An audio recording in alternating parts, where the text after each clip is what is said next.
আসসালামু আলাইকুম ওয়া রাহমাতুল্লাহ। প্রিয় দর্শক, আজ আমাদের ভিডিওর বিষয় আমরা কেন ইসলামকে প্রচার করব, আমরা কেন দাওয়াতি কাজ করব। আপনি যদি একজন মুসলিম হয়ে থাকেন তাহলে আজকের ভিডিওটি আপনার জন্য অত্যন্ত গুরুত্বপূর্ণ। তাই ভিডিওটি না টেনে শেষ পর্যন্ত দেখার জন্য একান্ত অনুরোধ রইল। মহান আল্লাহ পাক রব্বুল আলামিন দুনিয়া পরিচালনার জন্য সরাসরি সবকিছু করেন না, এর জন্য তিনি একটি পদ্ধতি নির্ধারণ করে নিয়েছেন।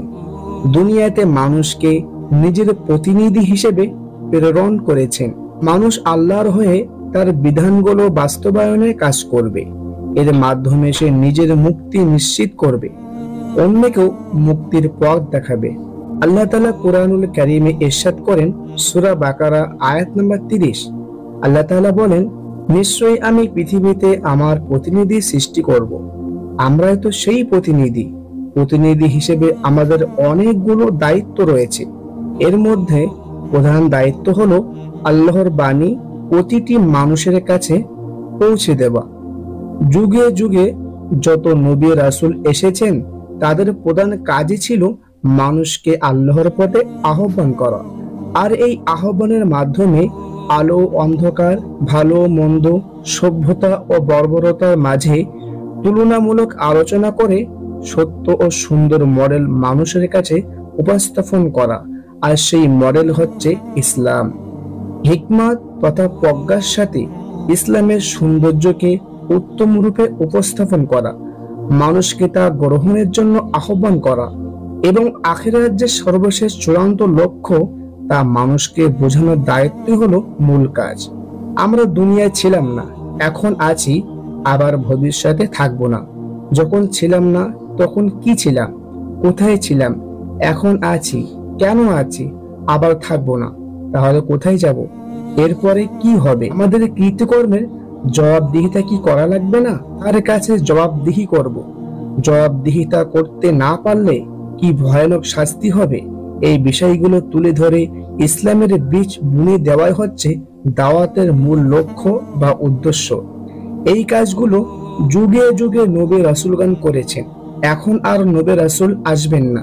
বিশ্বনবী মুহাম্মদ রাসূলুল্লাহ সাল্লাল্লাহু আলাইহি ওয়াসাল্লামের মাধ্যমে নবুয়তের দরজা বন্ধ হয়ে গিয়েছে। মহান আল্লাহ তাআলা দ্বীন ইসলামের পূর্ণতা ঘোষণা দিয়েছেন।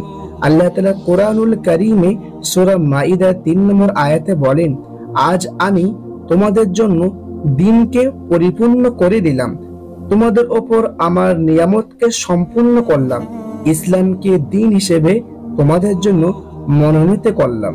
তাই এই মহান কাজ এখন আমাদের করতে হবে এবং তা নিজেদের মুক্তির জন্যই। ইসলাম এসেছে মানব জাতিকে হিদায়াতের পথ দেখানোর জন্য। এই হিদায়াত পাওয়ার অধিকার প্রত্যেক মানুষের আছে। তাই যারা এই হিদায়াতের দিশা পেয়েছে তাদের দায়িত্ব হলো অন্যর নিকট তা পৌঁছে দেওয়া, যাতে সেও এই সত্য গ্রহণের সুযোগ পায়। আল্লাহ তাআলা বলেন, আপনার নিকট আল্লাহর আয়াত অবতীর্ণ হওয়ার পর তারা যেন আপনাকে সেগুলো থেকে বিমুখ না করে। আপনি প্রতিপালকের দিকে আহ্বান করুন এবং কিছুতেই মুশরিকদের অন্তর্ভুক্ত হবেন না। সূরা কসাস আয়াত নম্বর 87। তার কথার চেয়ে আর কার কথা উত্তম হতে পারে যে মানুষকে আল্লাহর পথে আহ্বান করে এবং নিজে নেক আমল করে আর সে বলে আমি অবশ্যই মুসলিমদের অন্তর্ভুক্ত।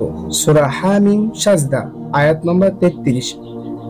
দাওয়াতি কাজ মুমিনের অন্যতম প্রধান দায়িত্ব। কেউ ইসলামের একটি বাণী জানলেও তা অপরের কাছে পৌঁছে দেওয়া তার কর্তব্য। আব্দুল্লাহ ইবনে ওমর রাদিয়াল্লাহু তাআলা আনহু হইতে বর্ণিত, রাসূল পাক সাল্লাল্লাহু আলাইহি ওয়াসাল্লাম বলেন, তোমরা আমার নিকট হতে একটি বাণী হলেও অন্যের কাছে পৌঁছে দাও। সহিহ বুখারী হাদিস নম্বর 3461। প্রিয় দর্শক বন্ধু, আল্লাহ তাআলা যেন আমাদের সকলকে ইসলামের জন্য, দ্বীনের জন্য, দ্বীনের দায়ী হিসেবে কবুল করেন এবং ইসলামকে আরো বেশি প্রচার করার জন্য আমাদের এই ভিডিওটি অন্যের কাছে শেয়ার করে তাদেরকে দেখার সুযোগ করে দেবেন।